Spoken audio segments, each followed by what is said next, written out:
quero iniciar aqui agradecendo a acolhida, em primeiro lugar, professor Rony, professora Maria de Lourdes, professora Letícia, professor Eduardo, que foi quem me encontrou no Rio de Janeiro quando eu estava iniciando uma exposição sobre a nova instrução que trata do regime sancionador da CVM, Instrução 607. Então, a todos aqui, meu muito obrigado. Tivemos uma conversa muito agradável, acho que a gente já tem, inclusive, novas ideias para aproximar a CVM aqui da faculdade, das outras escolas da URGS também. É nosso interesse, eu diria mais, é nossa obrigação, na verdade, fazer uma aproximação efetiva com a academia, porque é na academia aqui que nascem as provocações, que nascem as inquietudes, nascem as dúvidas, e essas dúvidas, quando elas vêm de uma análise, de um estudo empírico sobre o que está acontecendo em algum domínio de interesse, como, por exemplo, o mercado de capitais, o regulador tem muito a ganhar com isso, porque é dessas provocações, dessas reflexões que os acadêmicos fazem, que nós acabamos aprendendo também como aperfeiçoar a nossa regulação, como torná-la mais eficiente, menos intrusiva desnecessariamente, mais neutra, mais equilibrada. Então, nós temos aqui um início de uma discussão para, quem sabe, a gente muito em breve desenvolver outras atividades em conjunto. E eu ficarei feliz aqui, quem sabe no futuro, de poder comparecer à cerimônia de inauguração das novas cadeiras no auditório também. Será uma satisfação. E eu queria também dizer que tinha muitíssimo tempo que eu não vinha a Porto Alegre. A última vez, eu tenho até vergonha de dizer, foi no longínquo ano de 1995. Pois é, talvez tenha gente que não era nascida nessa época. Mas eu guardo com muito carinho a última vez que eu vim aqui, porque eu era então concorrente a uma bolsa de estudos, e foi aqui que eu recebi uma ligação, eu atendi uma ligação dizendo que eu tinha sido selecionado. Então, meu telefone está aqui do meu lado, quem sabe vem outra ligação boa. Mas o fato é que eu tomei todo cuidado, eu vim aqui com muita atenção, até tomei o cuidado de não vir com gravata nem azul nem vermelho para não desagradar metade aqui da audiência. Então esse cuidado eu tive, vim com esse verde aqui que é mais neutro. Mas a gente não está aqui para falar da minha experiência para a Grécia em viagens a Porto Alegre, nem é nada parecido. A gente está um pouco aqui para, na verdade, falar do mercado de capitais, do que a CVM, como autarquia que regula o mercado, ela tem a fazer, né, nesse domínio.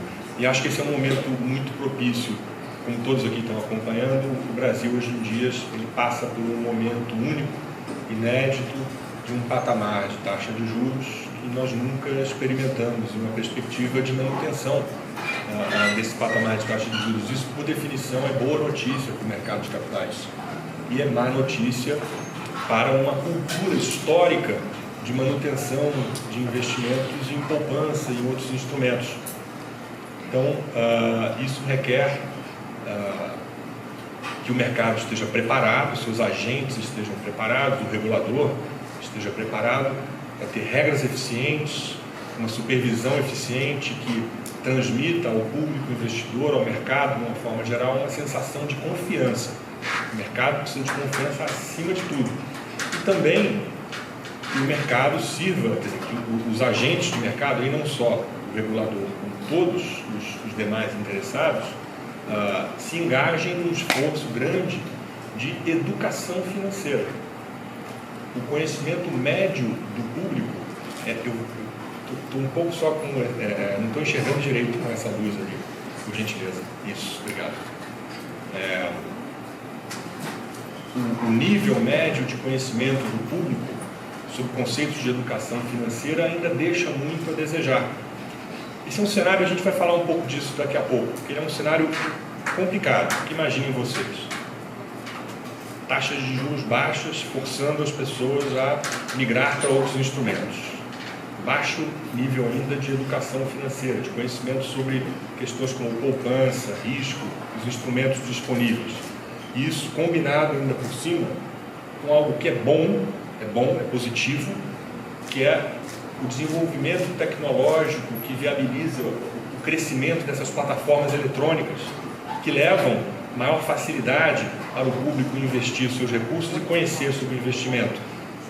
Isso, reforço aqui, a gente vê isso de uma forma muito positiva, muito favorável. questão é que a combinação disso representa um desafio para o regulador, na fiscalização, na supervisão e na regulação dessa atividade. Mas deixa eu dar uns passinhos aqui para trás. Eu queria falar um pouco, dividir um pouco aqui com vocês o que nós fazemos na CVM, o que são os nossos objetivos, o que nós temos feito de mais recente, e depois eu acho que principalmente ouvir, né? Porque parte aqui da nossa função é ouvir também. A gente fica às vezes muito concentrado ali no Rio de Janeiro, São Paulo e Brasília, mas nós somos uma autarquia federal. É fundamental que a nossa presença se dê em todo o Brasil e, sem dúvida nenhuma, em polos econômicos mais relevantes, como, por exemplo, aqui no Rio Grande do Sul. Então, meu objetivo aqui também é ouvir as dúvidas, as provocações, as reflexões de todos e de todas.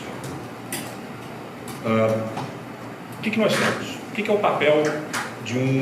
Eu tenho um vício, às vezes, de quem ainda dá aula para os cursos de bacharelado em Direito, mas eu gosto muito de perguntar.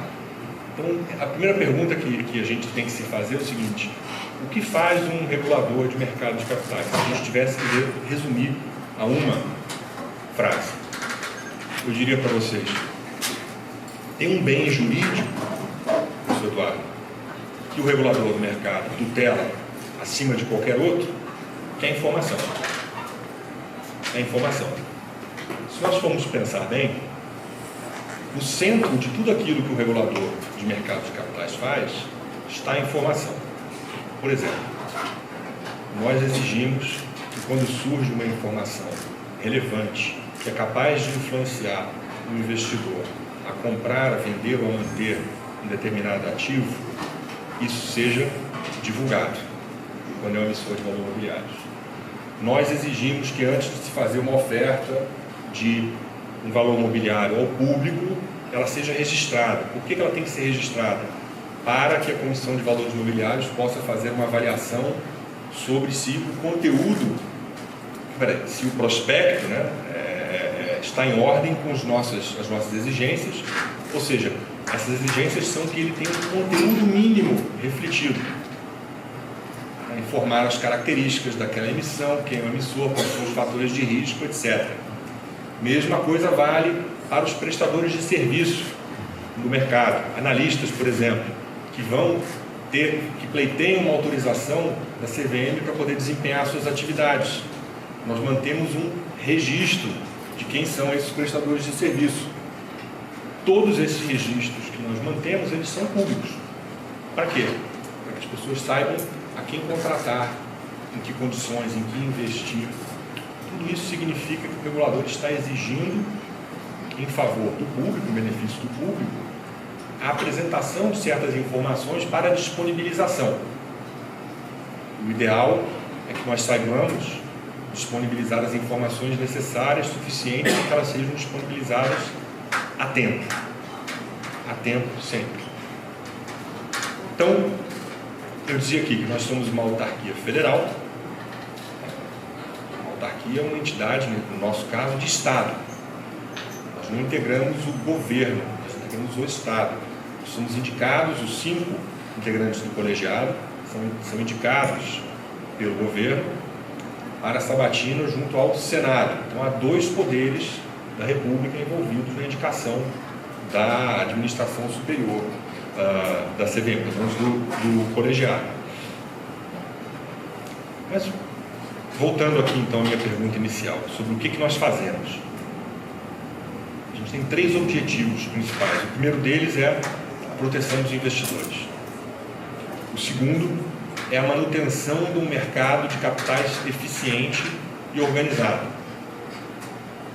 Existe uma antiga, com o perdão pelo atrevimento, mas existe uma antiga teoria econômica sobre o que é um mercado de capitais eficiente, e ela talvez possa ser resumida da seguinte forma: esse mercado será tão mais eficiente quanto mais precisamente as informações disponíveis sobre um determinado ativo, sobre todos os ativos no caso, reflitam um preço adequado daquele ativo em qualquer momento do tempo. Falei bobagem? Acho que é mais ou menos isso. Então, esse é o nosso objetivo, um deles. E o terceiro é estimular a formação de capitais.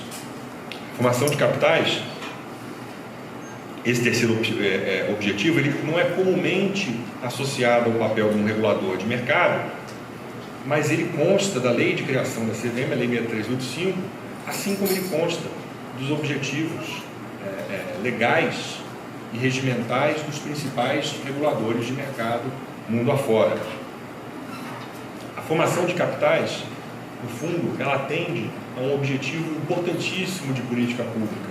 Qual é ele? Disponibilizar recursos no mercado de capitais para que eles possam ser alocados, investidos na atividade produtiva. Assim, aliviando o Estado para que ele possa se concentrar naquelas suas missões primordiais, previstas na Constituição. Ao mesmo tempo, essa formação de capitais, ela permite ao público que tenha instrumentos, que tenha um destino para as poupanças que conseguir angariar ao longo da vida. Então, essa formação de capitais, ela permite o atingimento de várias finalidades de interesse público fundamentais, inclusive gerando empregos e estimulando o empreendedorismo.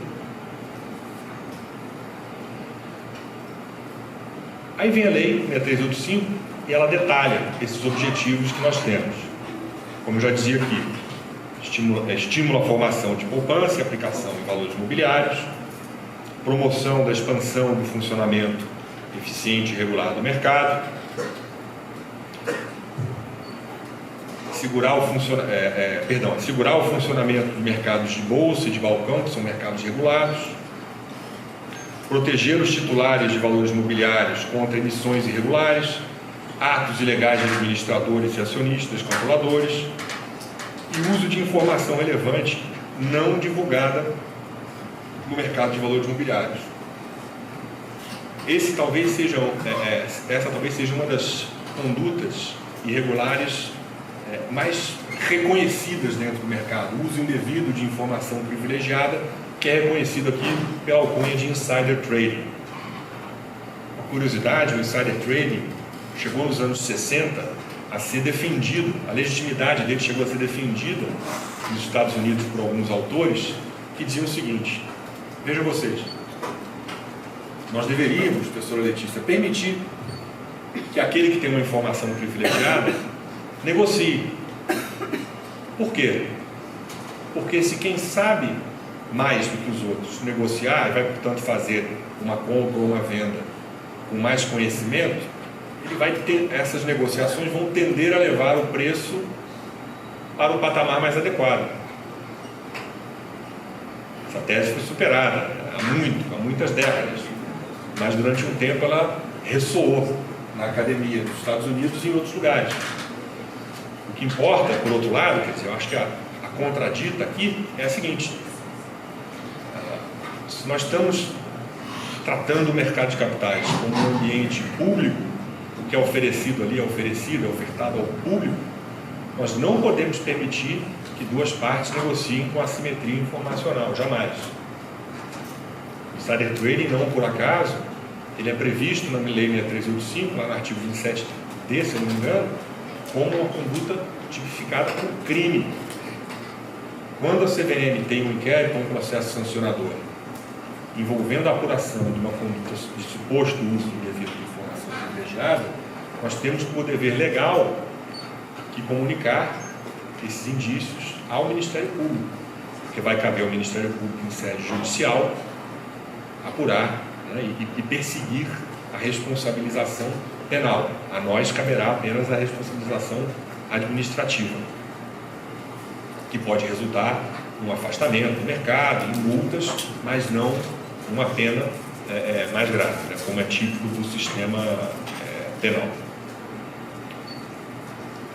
Mas eu dizia, também é um objetivo nosso evitar ou coibir modalidades de fraude ou manipulação destinadas a criar condição artificial de demanda, oferta ou preço dos valores imobiliários negociados, assegurar o acesso do público a informações sobre valores imobiliários negociados e as companhias que os têm emitido, assegurar a observância de práticas comerciais equitativas no mercado de valores imobiliários e também a observância de condições de utilização de crédito fixadas pelo Conselho Monetário Nacional.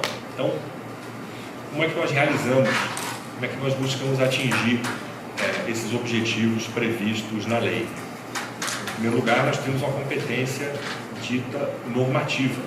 Cabe à CVM editar principalmente instruções essas que tratam da disciplina das atividades cuja autorização nos cabe, por exemplo, analistas, consultores de valores imobiliários, agentes autônomos de investimento, ou o nosso processo sancionador, ou infraestruturas de mercado. Tudo isso cabe às nossas instituições, tudo isso se destina ao público externo. Em regras internas, nós tratamos principalmente por meio de portarias ou de outros atos de hierarquia inferior. Existe também a nossa atuação sancionadora, estava falando dela aqui há pouco. Nos cabe, quando apurada alguma conduta supostamente irregular, atuar por meio de alguns instrumentos que nós temos de supervisão para avisar, apurar e coibir essas instituições. Vale aqui um comentário interessante. Desde novembro de 2017, com a edição da Lei 13.506, houve o que eu espero que venha a ser, na verdade, o início de uma mudança estrutural na nossa atividade sancionadora. Até a Lei 13.506, a CVM e o Banco Central, porque a lei se destina aos dois, se via, pelo menos as áreas que fazem a acusação, são áreas independentes do colegiado. O colegiado da CVM, ele basicamente julga os casos e aprova as normas.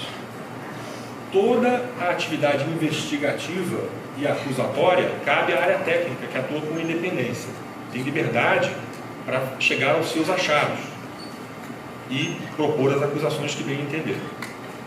Mas essa área técnica tinha uma certa dificuldade natural de não propor processos sancionadores quando encontrava uma conduta irregular.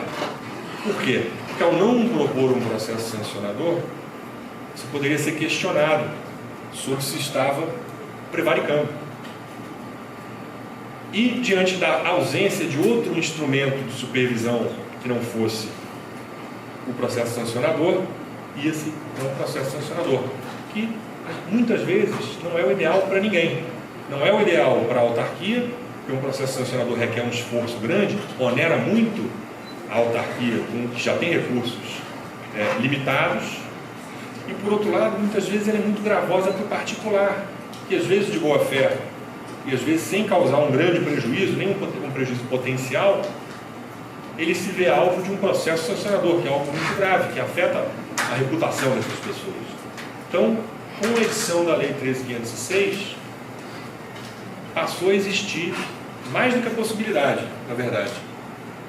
É uma determinação da lei, para que sempre que haja um outro meio de supervisão, mais, vamos dizer, que guarde uma melhor relação de proporcionalidade com aquela conduta, levando em conta o grau de lesividade, o prejuízo potencial, etc., esse outro meio de supervisão deve ser utilizado.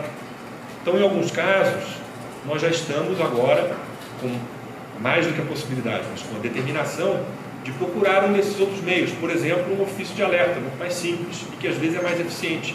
Ele sai mais rápido e ele serve para interromper uma conduta de menor lesividade, de um regulado, de um participante de mercado de boa fé, por exemplo.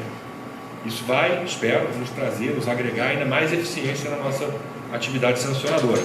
Mas eu dizia, essa atividade, ela se destina a fazer uma apuração no campo administrativo. Desde o final de 2017, a CVM passou a divulgar relatórios trimestrais e um relatório anual de atividade sancionadora, que não era feito.